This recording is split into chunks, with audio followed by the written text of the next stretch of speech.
So division Germer experiment. So ఇక్కడ మీరు గమనించాల్సింది డివిజన్ అండ్ జర్మన్ ఇద్దరు అనమాట. వీళ్ళు ఎక్స్పెరిమెంట్ చేశారు. ఏమని? డీ బ్రోగ్లీస్ అనే శాస్త్రవేత్త పార్టికల్స్కి వేవ్ నేచర్ ఉంటుందని ఒక స్టేట్మెంట్ అయితే రిలీజ్ చేశారు. అయితే ఆ స్టేట్మెంట్ దానికి ఎక్స్పెరిమెంట్ ఎవరు చేయలేదన్నమాట. సో మనకి division and Germans proved the wave nature of electrons in 1927. So వీళ్ళు ఎక్స్పెరిమెంట్ చేసి ప్రూవ్ చేశారనమాట. ఏమని? వేవ్ నేచర్ అనేది ఎలక్ట్రాన్స్కి ఉంటుందని, ఏదైనా పార్టికల్స్కి వేవ్ నేచర్ ఉంటుందని. సో ఇప్పుడు దాన్ని మీకు క్లియర్గా ఎక్స్ప్లెయిన్ చేస్తాను. అసలు డెఫినేషన్ ఏంటి దీనికి అనేది మీకు క్లారిటీ ఉండొచ్చు. నేను మీకు సింపుల్గా చెప్తాను అనమాట. సో ఇక్కడ డెఫినేషన్ చూసుకుంటే, which electrons scattered by the surface of a crystal of a nickel metal displaced A diffraction pattern. Okay, so ఇదనమాట. చాలా సింపుల్గా ఉంటుంది, మీరు నోట్ చేసుకోండి. ఇది రాస్తే చాలు. సో ఎవరెవరో చాలామంది ఎక్కువ అయితే థియరీ అవసరం లేదనమాట. సో ఇదైతే వస్తుంది. ఇప్పుడు మీకు ఎక్స్పెరిమెంట్ క్లియర్గా ఎక్స్ప్లెయిన్ చేస్తాను. సో ఓకే, ఇప్పుడు నెక్స్ట్ మనం దీంట్లోకి వెళ్ళిపోదాం. సో ఇక్కడ మనం ఒక ట్యాంగ్స్టన్ ఫిలమెంట్ అనేది తీసుకోవాలి. ట్యాంగ్స్టన్ ఫిలమెంట్ అంటే ఐడియా ఉంటుంది కదా. సో ఇలా ఉంటుందన్నమాట. సో ఇది వచ్చేసి ట్యాంగ్స్టన్ ఫిలమెంట్ అనమాట. సో మీకు ఎక్స్ప్లెయిన్ చేయడానికి నేను ఇక్కడ రాయలేదు. So ట్యాంగ్స్టన్ filament. ఓకే, ఇది ట్యాంగ్స్టన్ ఫిలమెంట్ అనమాట. అసలు ప్రయోగం ఏంటంటే, వీళ్ళు ఒక ట్యాంగ్స్టన్ ఫిలమెంట్ తీసుకొని దాన్ని డ్యూయల్ రెడ్ అనమాట. డ్యూయల్ రెడ్ అంటే ఇది మొత్తం ఎర్రగా వచ్చేటట్టుగా, అంటే రెడ్గా వచ్చేటట్టుగా వాళ్ళు హీట్ చేశారు దాన్ని. సో అప్పుడు పార్టికల్స్ అనేవి ఇక్కడ ఇట్లా వచ్చి ఇక్కడ మనకి నికిల్ క్రిస్టల్ అనమాట ఇది వచ్చేసి. సో ఇది నికిల్ క్రిస్టల్. సో ఇక్కడికి వచ్చి ఇక్కడ నుంచి మళ్ళీ ఎవాల్వ్ అయిపోయి మనకి ఇక్కడ జనరేటెడ్ మెటల్ అనమాట. సో మనకి మెటల్ సర్కిల్ ఉంటుంది అనమాట ఇది.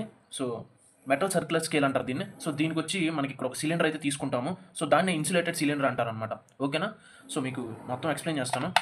సో ఇది వచ్చేసి మీకు వచ్చేసి యాక్సిలేటర్ సిలిండర్ అనమాట. Acceleration cylinder. సో ఇది వచ్చేసి acceleration cylinder. Okay, acceleration cylinder.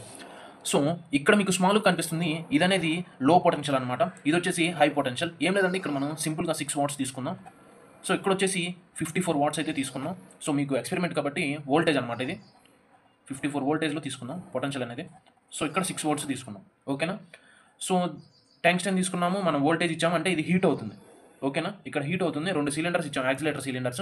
So వాటి ద్వారాగా అటు ఇటు స్ప్రెడ్ అవ్వకుండా మనకి పార్టికల్స్ అనేవి స్ట్రైట్గా వెళ్ళి మీకు నికిల్ క్రిస్టల్ దగ్గరికి అయితే వెళ్ళి చేరుతున్నాయి అనమాట. సో ఇది వచ్చేసి nickel crystal. So nickel crystal దగ్గరికి అయితే డైరెక్ట్గా వెళ్ళిపోతున్నాయి. సో తర్వాత వచ్చేసి ఇక్కడ యాంగిల్ ఉంటుంది కదా, సమ్ యాంగిల్. సో ఇది వచ్చేసి 50 డిగ్రీస్ అనమాట.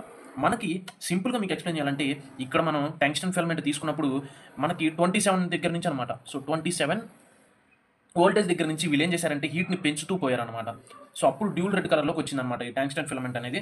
సో డల్ రెడ్ అనమాట, డ్యూల్ కాదు. సో డల్ రెడ్ కలర్లోకి వచ్చినప్పుడు పార్టికల్స్ అనేవి మూవ్ అయినాయి, అంటే వేవ్ నేచర్ అనేది వచ్చిందనమాట. సో వేవ్ నేచర్ వచ్చి ఇక్కడ నికిల్ క్రిస్టల్ దగ్గరికి వెళ్ళిపోయినాయి. సో నికిల్ క్రిస్టల్ నుంచి మళ్ళీ ఎవాల్వ్ అయ్యి ఇక్కడ ఒక సిలిండర్ని అటాచ్ చేసి దానికి సర్క్యులర్ స్కేల్ అయితే మనకి అటాచ్ చేసామన్నమాట. సో ఈ circular scale metal circular scale అనమాట ఇది. So metal circular scale.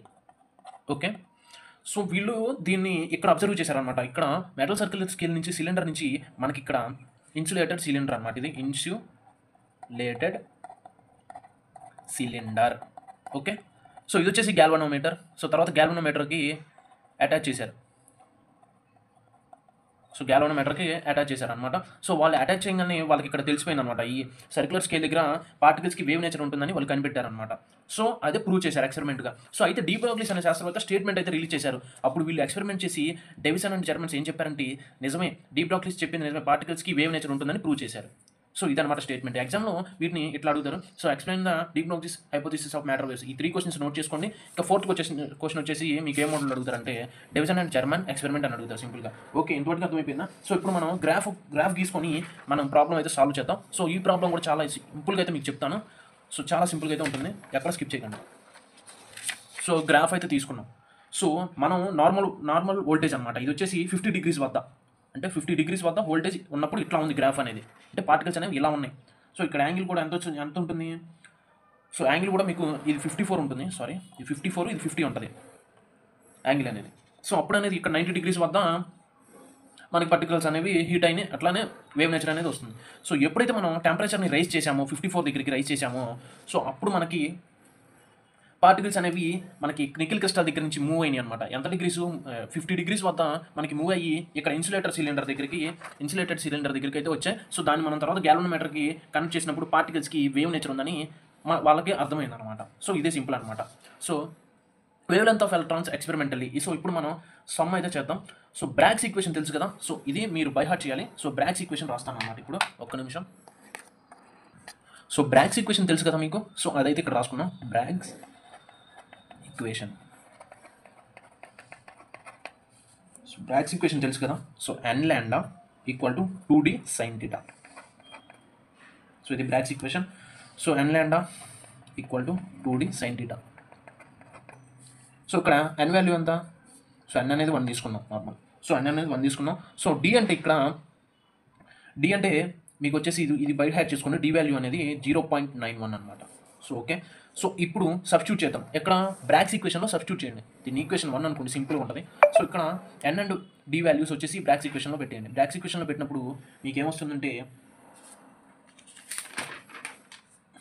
So మీకు ఇక్కడ బ్రాగ్స్ ఈక్వేషన్లో పెట్టేయండి 2θ ప్లస్ 50. యాంగిల్ కూడా చూసుకున్నాం. ఒకసారి యాంగిల్ కొలిచినాక మీకు దాంట్లో పెట్టేస్తాను అనమాట. సో ఇది మొత్తం 180 డిగ్రీస్ కదా, ఇక్కడ 50 డిగ్రీస్ ఉంది అంటే 90 డిగ్రీస్ అంటే θ ఇక్కడ θ అనుకోండి ఇది. సో 2θ ఇట్లా వచ్చిందనమాట. సో ఇక్కడ 2θ ఇట్లా తీసుకున్నాం, ఇక్కడ θ 2θ అయిపోయింది. సో 50 యాంగిల్ కాబట్టి 50 తీసుకొని 180కి ఈక్వల్ చేసాం. సో ఇప్పుడు 2θ వాల్యూ తీసుకున్నాం. సో 180 మైనస్ 50 అంటే 130 ఉందన్నమాట. సో 2θ ఇక్కడ ఉంది కాబట్టి θ ఈక్వల్ టు 130 బై 60, 135 2 అంటే 65 వస్తుంది అనమాట. So θ equal to 65 degrees. So ఇది క్యాలిక్యులేషన్ కూడా మీకు చేసి చూపిస్తున్నాను అనమాట, ఎందుకంటే కన్ఫ్యూజన్ ఉండకుండా. సో ఇలా అయిపోయింది కదా. సో ఇప్పుడు లాండా ఇప్పుడు బ్రాగ్స్ ఈక్వేషన్లో పెట్టేద్దాం. మనకి డేటా వాల్యూ వచ్చేసింది కాబట్టి therefore lambda equal to 2 into 0.91 sin 65. So ఏం కన్ఫ్యూజన్ అవుతుంది, నేనేం చేయలేదు, సింపుల్గా సో d వాల్యూ ఇక్కడ సబ్స్టిట్యూట్ చేశాను అనమాట. సో sin 65 అనేది వేసేసాను. ఓకేనా. n అంటే 1 కాబట్టి 1కి వాల్యూ లేదు కాబట్టి సో n తీసేసాం. ఇక్కడ చూసుకోండి, n ఈక్వల్ టు 1 కాబట్టి 1కి వాల్యూ వేసిన ఒకటే వెయిపోయిన ఒకటే. అప్పుడు lambda equal to 2 into 0.91 sin 65. Okay. మీకు కొద్దిగా నాయిస్ వస్తుంది. సో పర్ఫెక్ట్గా వినాలంటే ఎక్కడైనా కన్ఫ్యూజన్ అంటే వెనక్కి వెళ్ళి చూసేయండి ఒకసారి. ఓకేనా. సో ఇప్పుడు సబ్స్టిట్యూట్ చేసిన తర్వాత ఇక్కడ lambda equal to 2 into 0.91. So sin 65 value by heart చేసుకోండి. 0.9063 అనమాట. సో ఆ వాల్యూ. సో ఇప్పుడు ఈ రెండింటిని ఇంటూ చేస్తే డైరెక్ట్ వాల్యూ వేసేస్తాను నేను. 1.65 యాంగ్స్ట్రమ్ యూనిట్స్ అనమాట. 1.65 యాంగ్స్ట్రమ్స్ అనమాట. ఓకేనా. సో ఈ వాల్యూ బై హార్ట్ చేసుకోండి, ఎందుకంటే క్యాలిక్యులేషన్ చేస్తే మీకు సమ్ కూడా అయిపోతుంది అనమాట తర్వాత. సో క్యాలిక్యులేషన్ కంటే వాల్యూ అనేది బై హార్ట్ చేయండి. ఇప్పుడు నెక్స్ట్ డెరివేషన్ చూద్దాం. నెక్స్ట్ వచ్చేసి Davisson Germer experiment wave. So de Broglie's particles కదా, డి బ్రోగ్లీస్ వేవ్ లెంత్కి ఫార్ములా ఉందన్నమాట. సో ఆ ఫార్ములా అయితే వేసుకున్నాం. So de Broglie's particle or electron wavelength అంటారు దాన్ని. సో డి బ్రోగ్లీస్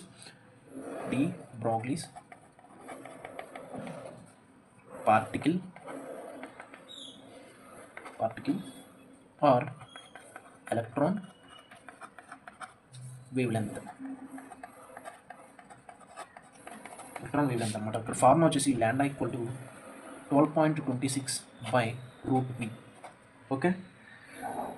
సో ఇది కూడా బై హార్ట్ చేసుకోండి, ఇది కూడా మీకు చాలా సింపుల్ అనమాట formula. So de Broglie's particle wavelength formula అనమాట. ఇప్పుడు యాంగ్స్ట్రమ్ యూనిట్స్ ఎంత తీసుకున్నాం మనం, ఇందాక 54 యూనిట్స్ తీసుకున్నాం. ఇక్కడ యాంగిల్లో చూసుకున్నాం, గ్రాఫ్లో 54 తీసుకున్నాం వోల్టేజ్ అనేది. సో 54 v కాబట్టి v ఈక్వల్ 54 కాబట్టి సో ఇక్కడ రాసుకుంటున్నాం v ఈక్వల్ 54 కాబట్టి సో దాన్ని సబ్స్టిట్యూట్ చేద్దాం. 12.26 బై √54. ఓకే. సో ఇప్పుడు దీని వాల్యూ డైరెక్ట్గా బై హార్ట్ చేయండి ఇది. సో 1.67 వస్తుంది అనమాట. 67 యాంగ్స్ట్రమ్ యూనిట్స్ అయితే వస్తుంది. యాంగ్స్ట్రమ్స్ వచ్చితే సో మనకి యాజ్ ఇట్ ఈజ్ వచ్చింది అనమాట, అంటే సేమ్ వచ్చింది. ఇది ఇప్పుడు డి బ్రోగ్లీస్ వాల్యూ, అలాగే మనకి ఇక్కడ జర్మన్ అండ్ డివిజన్ వాల్యూ కూడా సేమ్ వచ్చినాయి, రెండు సేమ్ వచ్చినాయి కాబట్టి ఇక్కడ పార్టికల్స్కి వేవ్ నేచర్ అనేది ఉంటుందని ప్రూవ్ అయింది. Hence de Broglie's statement is true. ఇక్కడ రాసుకోండి, నెక్స్ట్ ఫైనల్ స్టెప్ అనమాట. Hence de Broglie's statement is true and particle have wave nature. So ఇదనమాట. ఏమాత్రం కన్ఫ్యూజన్ ఉన్నా వెనక్కి వెళ్ళి చూసేయండి, మీకు కన్ఫ్యూజన్ అయితే పోతుంది.